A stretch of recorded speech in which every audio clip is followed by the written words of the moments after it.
Hello,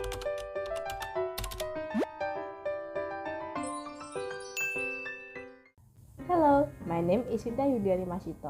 Today, we will talk about conjunction. But first, let's know the meaning about conjunction.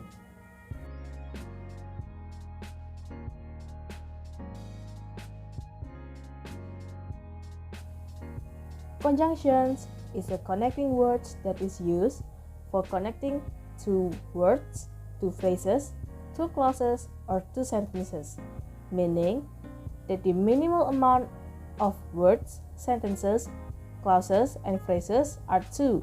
You can use more, like 3 or more, because the minimum limit is 2.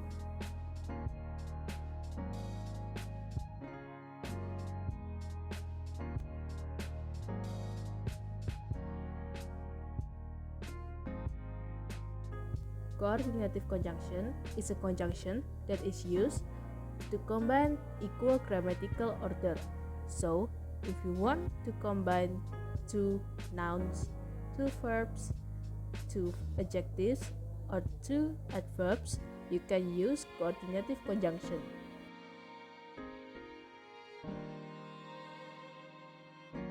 There is one easy keyword to remember coordinative conjunction.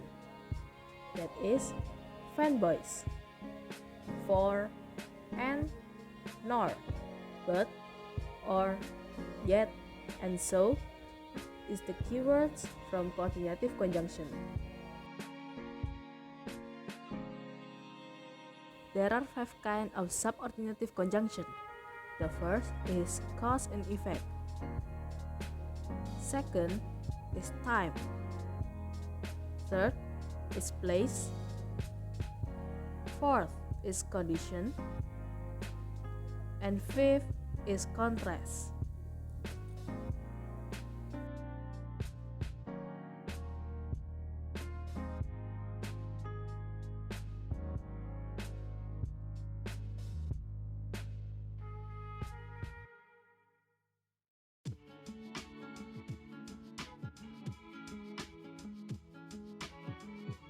And the last one is correlative conjunction. Correlative conjunction is two words or phrases that relate to each other, like either or, neither nor, whether or, both and, not only but also, such that, and rather than.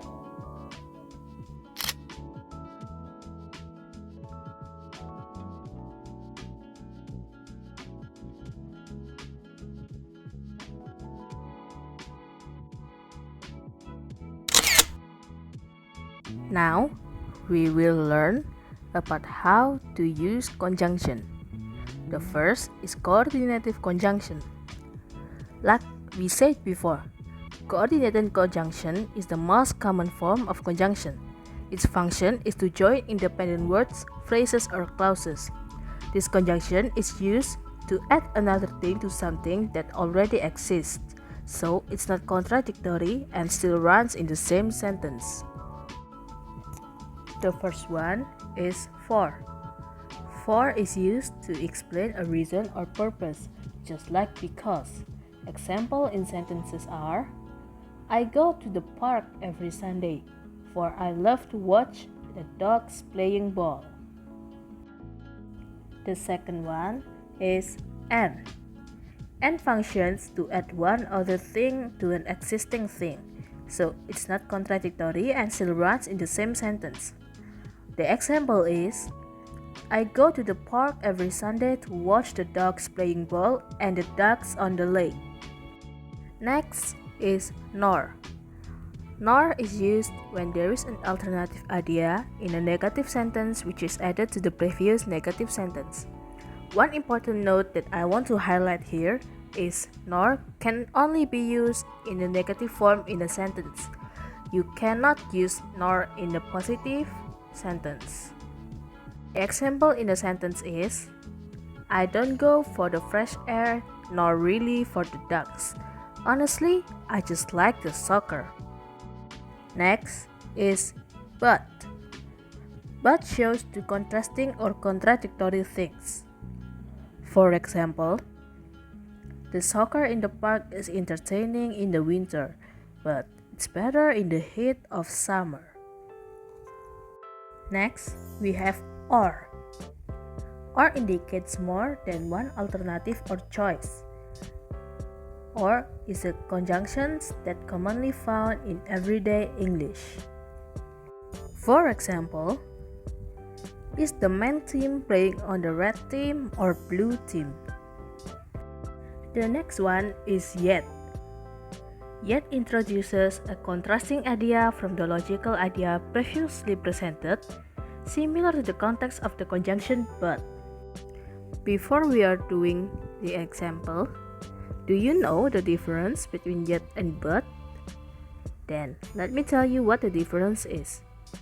Yet can be used at the beginning, middle, and end of a sentence, while but can only be used in the middle of a sentence.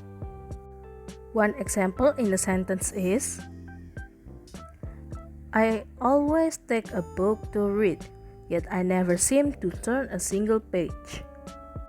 And the last one for coordinative conjunction is so. So indicates the effect, outcome, or consequences of a thing.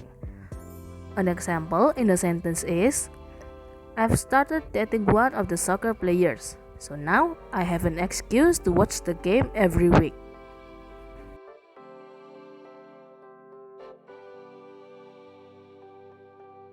We turn into the second type of conjunction, namely the subordinative conjunction. This conjunction is the main part of the dependent clause, which connects it to the independent clause. In contrast to coordinative conjunctions, subordinative conjunctions are usually located at the beginning of a sentence. And why is that? Because it's according to its role as a link between dependent and independent clause. Here are some examples using subordinative conjunction.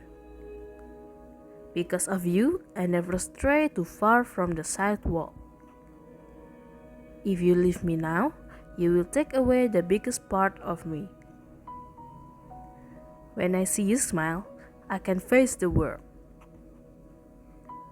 You don't know what you've got until it's gone. I guess I'll never be the same since I fell for you.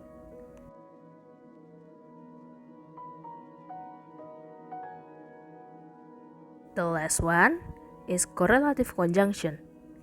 Correlative conjunctions are conjunctions that are used in pairs to show the relationships between two words, phrases, or clauses. Sentence elements that are connected are usually parallel in grammatical structure.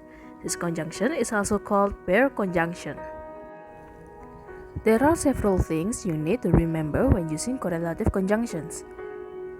Some are, in using two conjunctions in one sentence, make sure the verb used makes sense when it's connected when applied to the sentence. Apart from verbs, there are also pronouns that need attention. Make sure again whether the pronoun used has right correlation in conjunction. And the last is sentence structure is one of the important things in the use of correlative conjunctions. Make sure the grammatical structure is correct.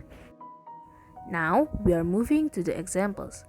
Here are some examples that I have prepared for you. First is if/then. If you help him now, then he'll repay you one day. Second is not/but. I see you are in the mood not for desserts but appetizers. Third is not only/but also. I'll eat them both, not only the cheesecake but also the chocolate cake. Fourth is rather/than. My parents would rather have lunch at a traditional restaurant than at a fast food restaurant. And the last is the more/the less. The more we study grammar, the less we face difficulties when writing. I will tell you this one secret. One difference between rather/than and rather than. You must be confused, right? rather /than is used to connect two clauses. Meanwhile, rather than is used to connect two words. And that's it for today's video. Thank you for watching and don't forget to hit that like and subscribe button. Thank you very much. Goodbye.